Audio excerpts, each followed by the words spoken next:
Hi, welcome to Ocean Yummy's channel. Let me see if I can do this give a little something something. Hold on. Gonna see if I can make a little something something.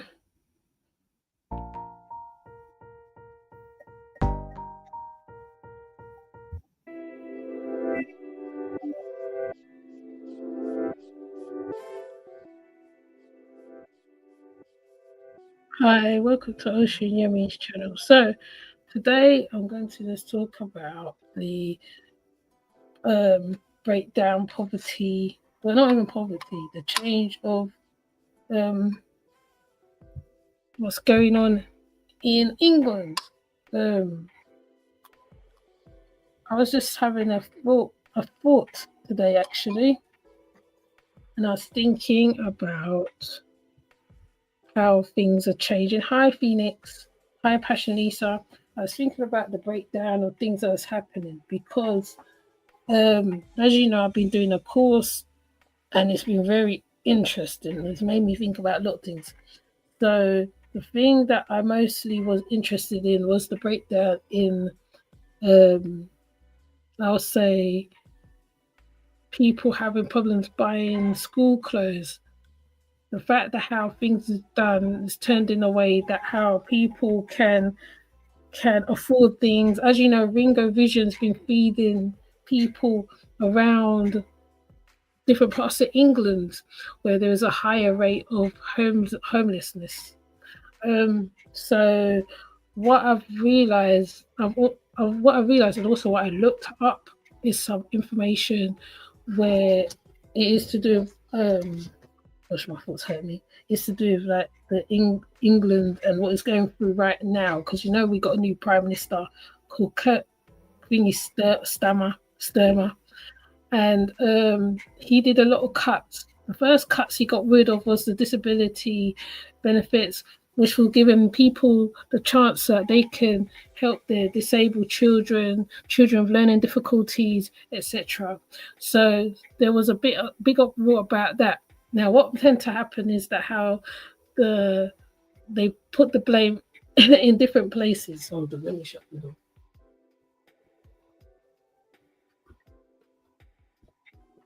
They put the blame in different places, i.e., like people will start saying, well, it's immigrants, or they will do something which is really strange to me, where like they will put immigrants in houses. So people start looking up and saying, oh, these immigrants are getting these big house and whatever. Yes, they should get rid of, deal with veterans, deal with certain stuff, deal with educational, because the first thing that people need is education, um,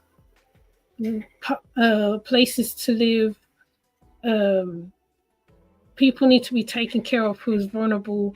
People in society that have mental health needs to be taken care of. So they're not taking care of all of the stuff. So what tends to happen is that how they put things into the pipeline and it starts a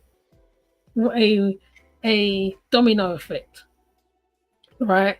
So like I said, I looked up some stuff from from places concerning the breakdown because there's really a broken Britain, that's a broken London. Whereas like here was being termed as a first world country, a first world country, meaning that how like people come here for education, they'll come here to be taught and all different things.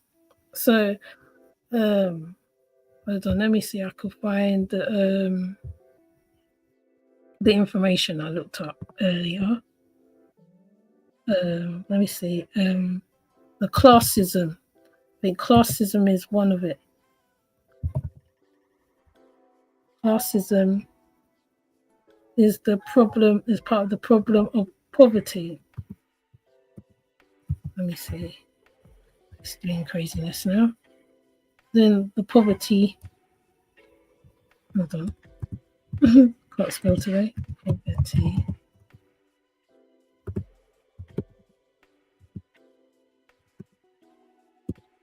And I'm also going to use some stuff from Ringo Vision as well because he brings up quite a lot of stuff, what is going on in the out on ground level, grassroots level. Let me see if I got the right one. Hold on. See, when I'm trying to do something, it always turns out funny.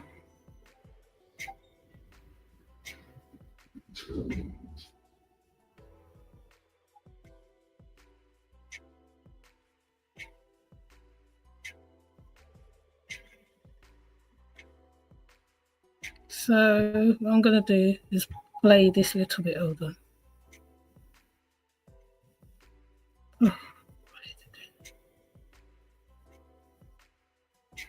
Oh my days, it's doing me a disservice right now.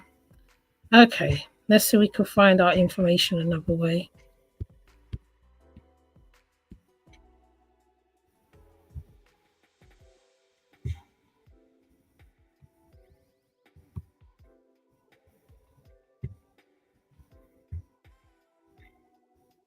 Sociological Perspectives on Poverty. A review of sociological theories on the causes of poverty. Written by Tracy Shildrick and Jessica Roussel. Date published June 4, 2015. Summary. This report discusses contested concepts that relate to how we might understand poverty from a sociological/social theory perspective. It finds that 1. Some sociologists have tended to explain poverty by referring to people's moral failings, fecklessness, or dependency cultures, while others have argued that it can be better understood as a result of how resources and opportunities are unequally distributed across society. 2. Some sociologists have pointed to the declining influence of social class in the UK, yet research shows that social class and processes of class reproduction remain important. The opportunities open to people are still influenced, to a large extent, by their social class positions. 3. Sociologists point to the importance of stigma and shame in understanding the experience of poverty, and 4. The ways that those experiencing poverty can be negatively stereotyped by institutions such as public or welfare delivery services has also been shown to be important in stigmatizing and disadvantaging those experiencing poverty. This report is one of 4 reviews looking at poverty from different perspectives. Key points. 1. Sociological thinking focuses on the structure and organization of society and how this relates to social problems and individual lives. 2. In looking to explain poverty, sociologists have often tried to balance the relative importance of social structures, how society is organized, and the role of individual agency, people's independent choices and actions. 3. Sociologists are interested in how resources in society are distributed. 4. Some sociologists, especially those writing in the 1970s and 1980s, have tended to explain poverty by referring to people's moral failings, fecklessness, or dependency cultures. Others have argued that poverty can be better understood as a result of the ways in which resources and opportunities are unequally distributed across society. 5. Some sociologists have pointed to the declining influence of social class in the UK. Yet research has shown that social class and processes of class reproduction remain important, particularly for the continuity of poverty over time and across generations. 6. On a related topic, sociologists have pointed to the importance of stigma and shame in understanding the experience of poverty. A particular concern is with how the spending patterns of those in the greatest poverty are often subject to stigmatization. 7. The ways in which institutions such as public or welfare delivery services can negatively stereotype those experiencing poverty has also been shown to be important in stigmatizing and disadvantaging those experiencing poverty. 8. To a large extent, people's social class positions still influence the opportunities open to them. Starting out life in poverty means a greater risk of poverty in later life. Background. Much sociological theory is directed at understanding social change. Social theorists throughout history have rarely talked about poverty as such, but nonetheless their insights into the economic ordering and structure of society offer valuable ideas for understanding poverty. Marx and Engels, writing in Victorian Britain, pointed to the stark divide between the impoverished working classes who had nothing to sell but their labor and the capitalist classes who, by virtue of owning the means of production, were able to exploit this labor to their profit. Sociologist Max Weber, writing around the turn of the 20th century, pointed to the importance not just of economic factors in producing and sustaining inequality, but also the influence of power, status, and prestige in perpetuating dominant relations. Émile Durkheim, on the other hand, emphasized the functional necessity of social inequality for the well-being of society. Echoes of these early theoretical ideas can be seen in sociological thinking, to a greater or lesser degree, right up to the present day. This review analyzed sociological theories and concepts on the causes of poverty, focusing on how to understand poverty from a sociological perspective. Poverty and the undeserving poor. Much sociological thinking on poverty, especially in the 1970s and 1980s, has revolved around the relative importance of social structures and individual agency in explaining the prevalence and perpetuation of poverty over time. The social and political propensity to mark out some people as being somehow responsible for their own hardship has a long history. In many accounts, particularly popular and political ones but also some academic studies, the emphasis has been on the supposedly undeserving poor, citing individual behaviors, supposed fecklessness, or moral failings as key causes of poverty. More recently, it has been argued that the welfare system is responsible for encouraging and supporting claimants into welfare dependency. Further recent variations of these ideas point to cultures of worklessness, troubled families or families who have never worked as key explanations for poverty. Sociologists have been keen to use empirical evidence to challenge these dominant, individual, and often psychological explanations for poverty. They point to the importance of the broader context and the kinds of opportunities open to people as being more important than individual behaviors and choices in explaining and understanding poverty. The close association made between poverty and individual behaviors means that it can sometimes be difficult to disentangle poverty from related issues such as unemployment or receipt of welfare. This is especially the case in some current popular and political discourse, which ignores the fact that not all unemployed people are poor and nor are all of those experiencing poverty out of work. The tendency to conflate poverty with other social issues such as unemployment, welfare receipt, or substance abuse, or to uncritically cite these conditions as explanations of poverty, is tied up with the tendency to portray poverty as a problem created by those experiencing it. It is also indicative of a more general tendency to downplay the significance of poverty altogether. The cultural turn, consumption, and social class. Sociologists use the concept of social class extensively in their research, and most agree that social class has an economic base. In recent years, some have argued that social class distinctions have become more complex and fuzzy and less significant for lifestyles and life experiences. It has been suggested that opportunities for identity formation have opened up and become more reflective of individual choice than they were in the past. It is argued that individuals now have greater control over their own destinies. Consumption practices, what people buy and consume, are often cited as a key mechanism by which people can demonstrate their individuality and create their own individual identities. Consumption, however, has also become an increasingly important element of distinction and stratification. Those experiencing poverty often find it difficult to partake in expected consumption behaviors. Furthermore, wider society often subjects the spending habits and patterns of those in the greatest poverty to stigmatization.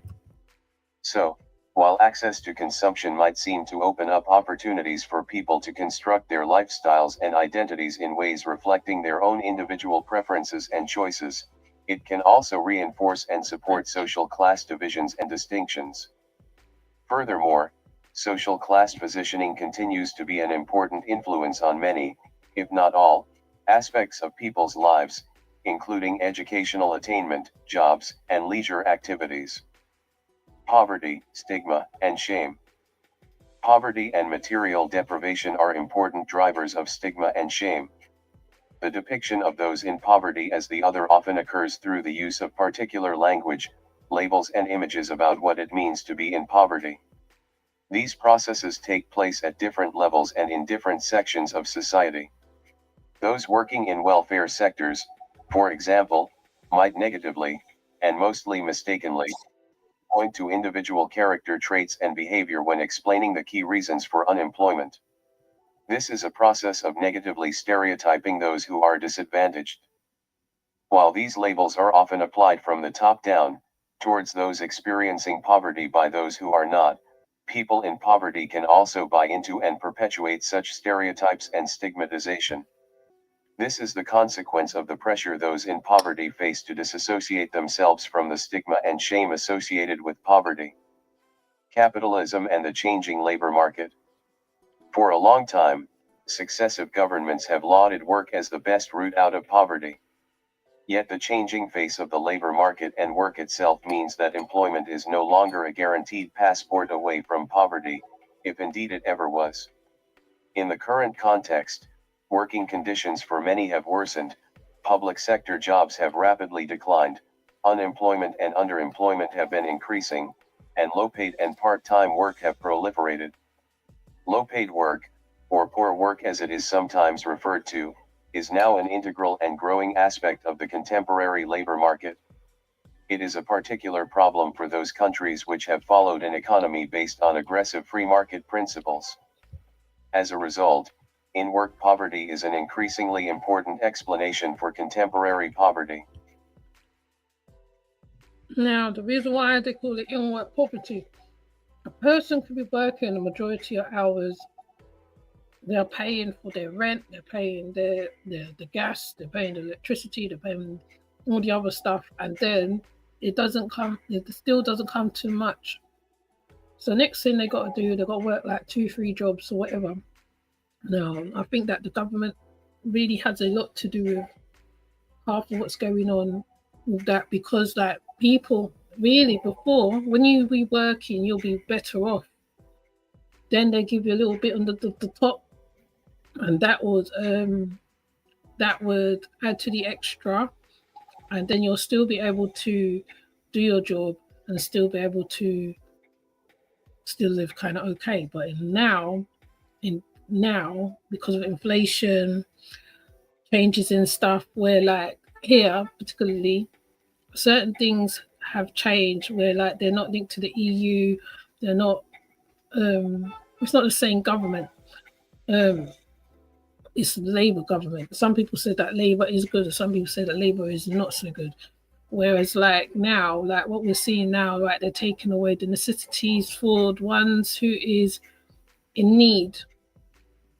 So to me, like it should be a balance all round. It shouldn't not a case of looking for a scapegoat to say, well, it's this one, this is why this is not working. Because everything comes from the top. Everything comes from the top and works its way to the bottom, which is the same thing I said to one man before, where like if you're working all hours that brings in, right, you should have some type of, you should be able to live comfortably. You shouldn't be like really like on the verge.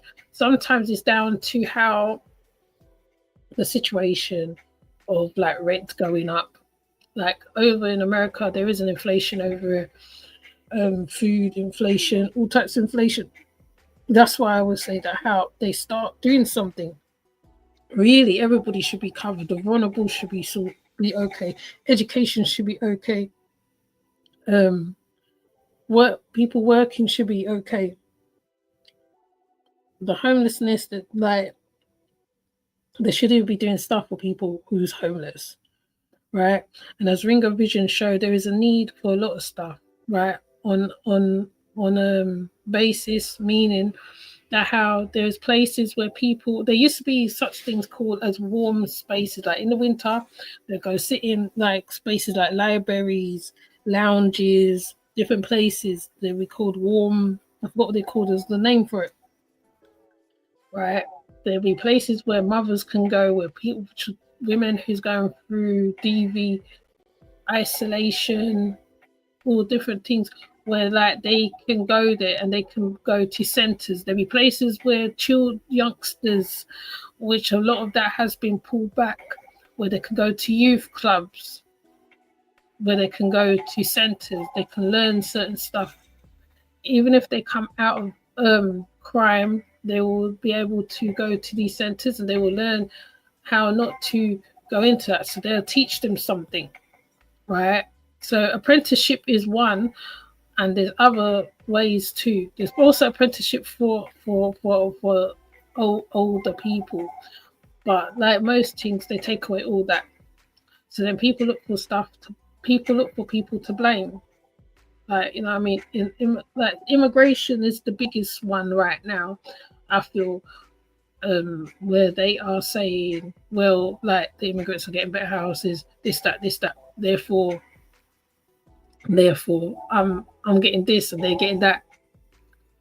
It's supposed to be based on all, not just one particular people. That's why I put that the thumbnail in which is done, because I was gonna put broken Britain, because it seems like though everything is functioning as normal, there is a broken Britain. There is something going on, right? Even one guy already explained about the job market, how that is looking. Even if you have the skills and you have transferable skills and you are able to go into certain stuff or certain sectors, they are not giving you the chance to go into that because everything's digitalized. They're not giving you the chance so that you can show what you can do, how you can do it. Like, you know what I mean? So then obviously, and I'll use My Jersey Life as an example. There'll be people like My Jersey Life who's going to dip into that. They're not going to up their skills. They're not going to do the training. They're not going to find a way to get out of it. They're going to want to stay in that, which is what the article already spoke about, where like generations of people will be in it. Sometimes, right, people are scared to try new things because they think, okay, I'm going to be worse off if I do this. I'm going to be worse off. But this is all down to what's going on with the government once again. I remember listening to BBC London when they took away the PIP, the first time, the PIP and something to do with disabilities. And they're saying how people with disabilities have to be doing certain stuff. Some people have very severe disabilities, very severe learning problems. Some people have mild learning problems. Some people have mental health that is not seen. Some people have mental health that is seen. So it's like, yeah, it doesn't make sense. But I'm going to also put up, because there might be a racism aspect to it too. I know people don't like talking about racism, but we're going to hit there.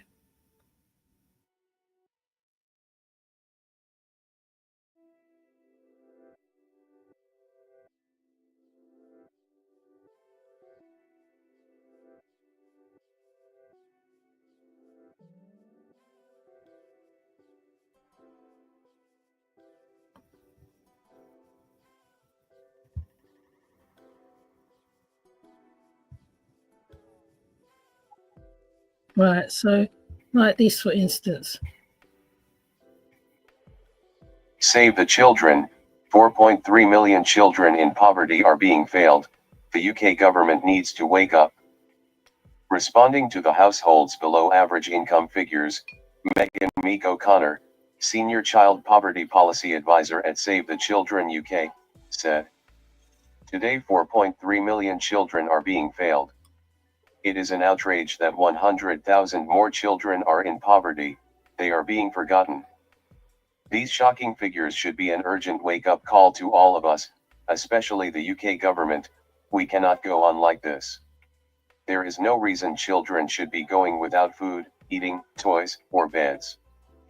Families need an adequate social security system that keeps children out of poverty, and provides them with a basic level of safety and security. The UK government must scrap the unfair two-child limit, and introduce a child lock on children's social security to protect children from hardship and suffering." Notes: 2022/23, 4.2 m children in relative poverty after housing costs. 2023/24 stats. 4.3 million children in relative poverty after housing costs, 30% of all children in the UK, 100,000 more than last year. 826,000 children live in households that have used food banks in the last year. 34% children in poverty live in lone parent households. 43% of children in poverty live in a household where someone has a disability. 35% of children in poverty live in a household headed by someone from an ethnic minority, defined as non-white British. 50% of children in poverty live in a household with 3 or more children, affected by the sibling tax, 2-child limit. Absolute poverty has also risen. There are now 3.6 million children in absolute poverty compared to 3.3 last year. Figures from Department for Work and Pensions, DWP, released March 21, 2024, gov.uk website, statistical release, households below average income, for financial years ending 1995 to 2023. Okay, so as you heard, that's what was the plan. Before they was telling people that how they can only have 2 children in the house, right? And some people wasn't allowed to live a certain way. There's some people in Britain that have like 10 children and all that. So they was really cutting down on a lot of stuff. And it seems like even when it comes to school clothes. Now over here there is a school clothes policy, and you have to stick to it. And if the child's not turned up in school clothes, that is seen as neglect or seen as something else. So basically, they used to give awards for people who's on low income so they can get school uniforms. Now, recently I heard that how it's not available, was no more. Now the problem with that is that how, right, there's a lot of classism that goes on over here, where like if people is not dressed a certain way or whatever, you're not seen as, they get bullied, whatever. And they do a whole lot of stuff in school. And sometimes, right, some parents will not be able to join in it because it's down to financials, it's down to all sorts of things going on. That's why I'm saying that how the government, once again, it always comes back to the government where like certain things are not put in place to save the person, to save people, right? There's children also looking after disabled parents. There's children looking after elderly parents. There's children looking after a whole set of things. So you cannot just assume one size fits all. And I think that's where it's going wrong. Now we'll find there's one guy who was talking about what's going on in England. I'm going to find him and I'm going to play him one day. I know I've got to talk all over the video or whatever, but when I do find him, I would kind of put him up and then try and discuss it in between. I don't know how it's going to work, but I'll try, because it just shows the reality of what's going on over here. See, they can show you certain stuff on the news. Stemmer and whoever, Starmer, whoever can come and they can say a whole lot of things, but they're living good. So they can talk how they want to talk. They can live how they want to live, right? Even middle class over here is not middle class how it used to be back then. So it's like it's across the board. So there is a problem. Like I said, if you're like, you take care of the vulnerable, you take care of the people who's homeless, you take care of this one, you take care of that one. Make sure everybody, you don't just say, okay, this is for that, because that's where the propaganda and rubbish is all going to fall into place, and it's going to play stupidness, and then people who's not knowing, not in the know, are going to take that and run with that. That's why I said when they put up certain things, it's propaganda. When they say certain things, it's propaganda. Unless unless they look at the whole problem on a whole.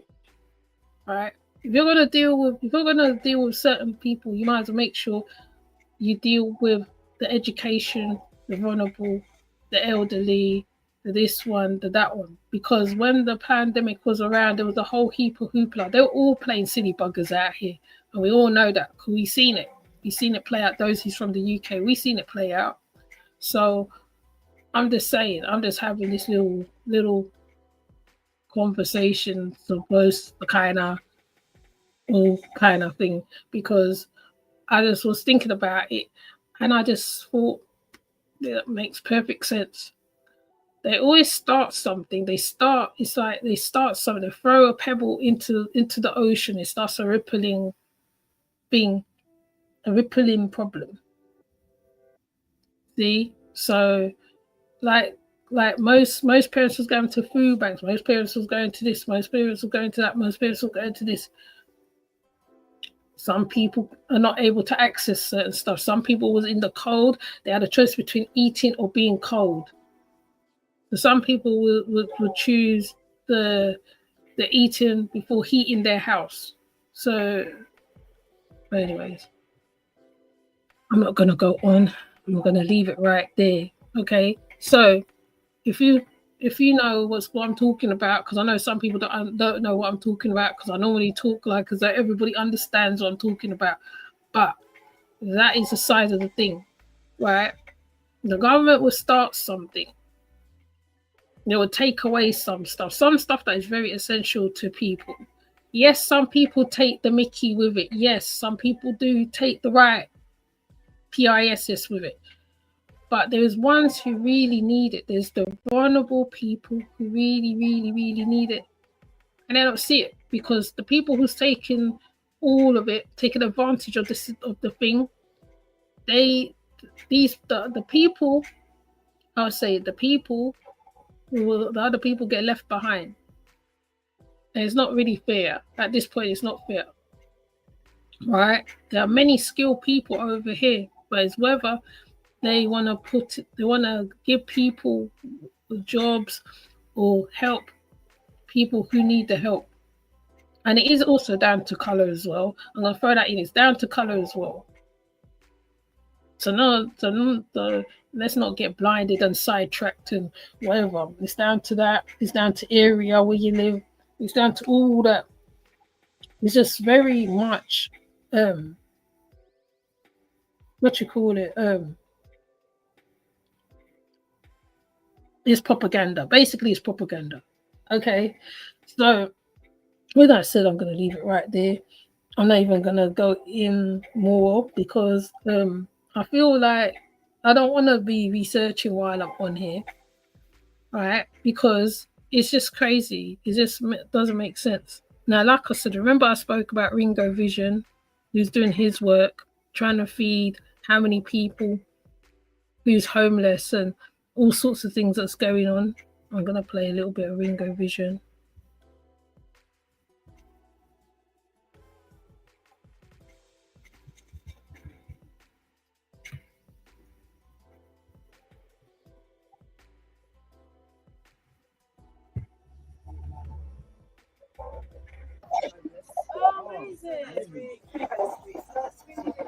Community wanting to give back to the homeless and those that are in need is absolutely amazing. Exactly. Guys, if you're watching this as well, just come down to Sammy's Hat, support them, come and see what they've got in store. They've got mangoes, they've got sugar canes. We're gonna go through the store and show you all the ingredients. I suppose. Wow, I can smell the curry there, you know, people. Look, we've got curry going on, you know. Yeah. Man, for getting the vision up here in Bedford, you know. Yeah. Thank you very much. No problem, man. Thank you, I appreciate Good that. Good work you you do, man. Yeah. Thank you. Yes. A member of Sammy's Hat. Co-founder. Co-founder. Yeah. Okay, so you're the brains behind the cap. Kind of. Mum's brains as well, but yes, we're up on it together. Mm-hmm. Yeah, just took out some chicken, just putting a little seasoning on that. I'm gonna curry that up. I'm gonna cook it in store. Sometimes we do this on the recipes are passed down in it from grandma to my mum, from my mum to me, and now my daughters, they're cooking the same way. We're using the same kind of recipe. So basically, we had the soup cooking in common. We had a yard soup Saturday promotion. Obviously, Sammy, in the late Sammy, my time, you know, where we there with the inside of Sammy's hat. Wow, you've done an amazing creation, you know. What you've done, they can hear you going, yeah, you.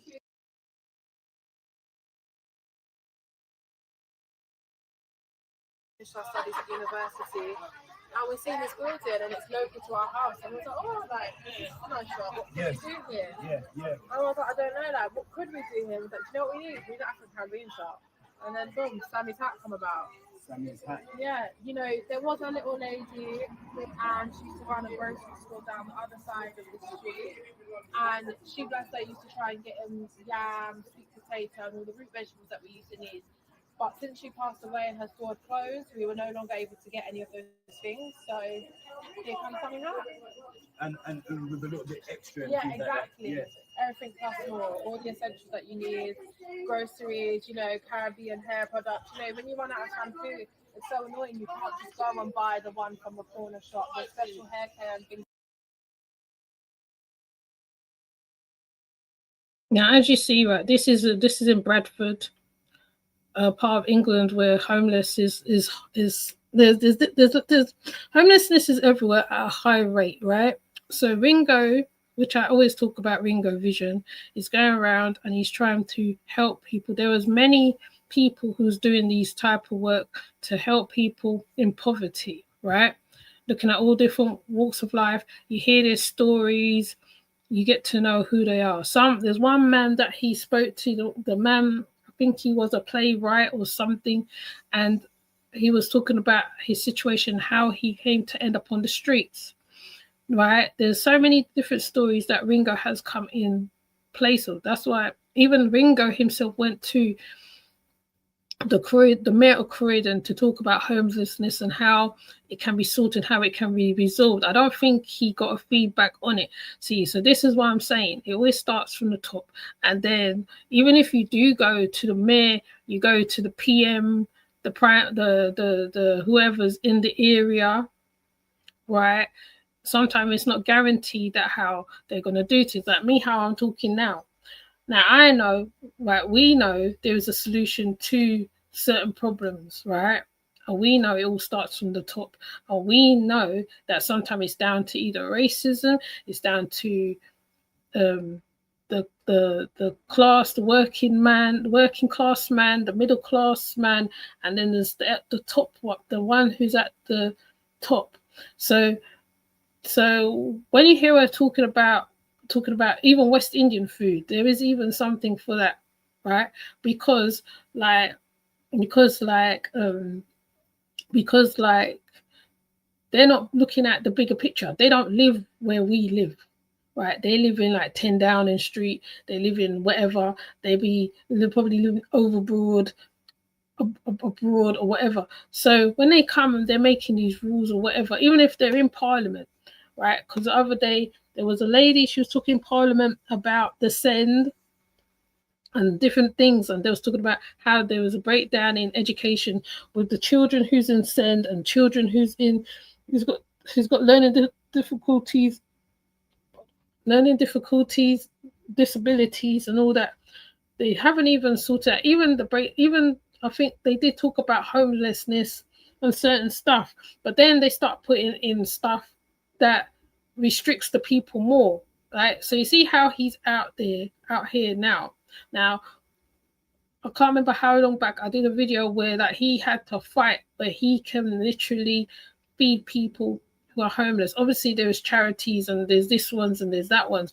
The difference with him is that he's giving them hot food. And I think there's others who give hot food, or sometimes they give them sandwiches, or sometimes they give them a drink, or sometimes they give them this. He's going a little bit further than that because he's actually buying the ingredients himself and he's cooking it on the spot, which means that they're getting fresh food, right? Now, in some schools as well, we know some children do not get breakfasts, some children do not get dinners, some children do not get certain stuff, right? But obviously, in the world of the government, the top ones, whoever you want to call them, right? They don't see this, right? And they go by statistics, they go by census, they go by whatever. They don't look past it. So you know what I'm saying? So I know I'll go on, but let me just need for your hair. Right.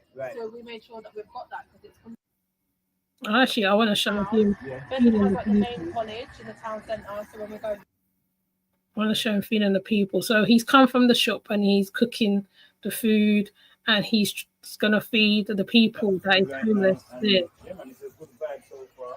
We've got some I think really this nice is it. stuff. Despite the long drive coming away from London, and we're here now, and yeah, it's actually a vibe. You understand? We're in that last stage of cooking where we're just putting all the heavy ingredients. So since he's been doing this now, he's ended up going to different places.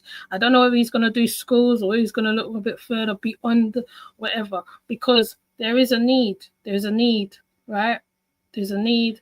And like the mere fact that how even the disabled people now is getting targeted and stuff like that. I know she's talking about the West Indian thing, the export of food or whatever. There's always a knock-on effect. Right, there's a knock-on effect, right? It's a pyramid effect. So it's like it doesn't make sense. It doesn't make sense what they are doing. All right, every child who needs uniform, they should be able to access uniform. Every child should have one. From what I learned last couple of days, they're supposed to have food, they're supposed to have certain things, they're supposed to have this, they're supposed to have that. It's the same with people. They're supposed to have this. They're supposed to have a space over their head, food, different things, right?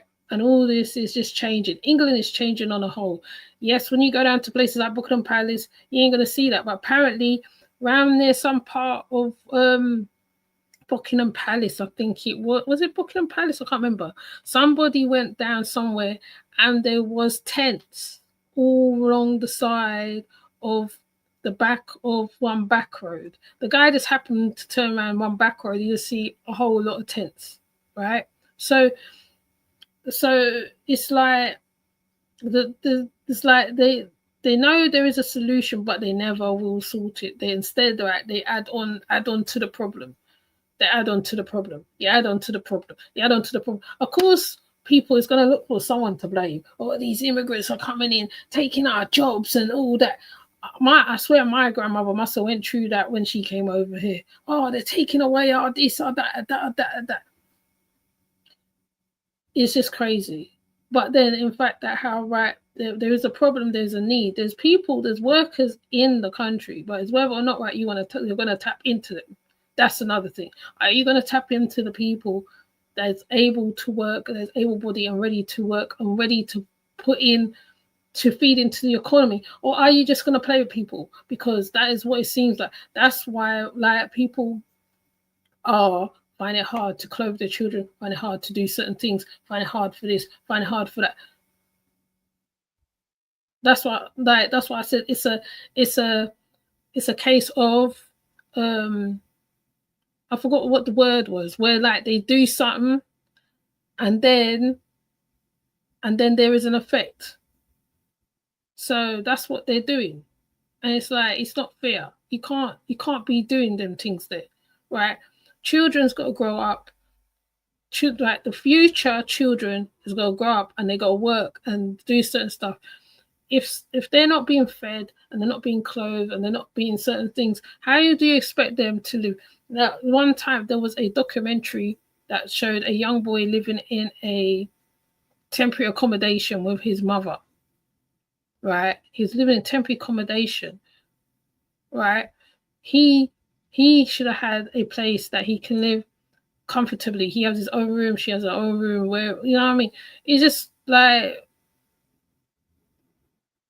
I know I could be talking rubbish right now. I could be just saying like I'm ranting. I'm not ranting. I'm just trying to say the thought came into my head and I had to do a live on it because it's like I'm really thinking. But anyways, I'll go get ready to go get my younger one in it. So I'm not going to stay on here long. I'm going to leave it right here. I ain't even going to dwell, you know, but I just thought I'd just talk about this. I know it's the same in other countries. We can talk about it in the comment section. You can tell me what you think. We can go from there, okay? All right, with that said, thank you, Phoenix and Passion Lisa, for coming through. I am literally going to come off and I'll see you later. Take care. Bye.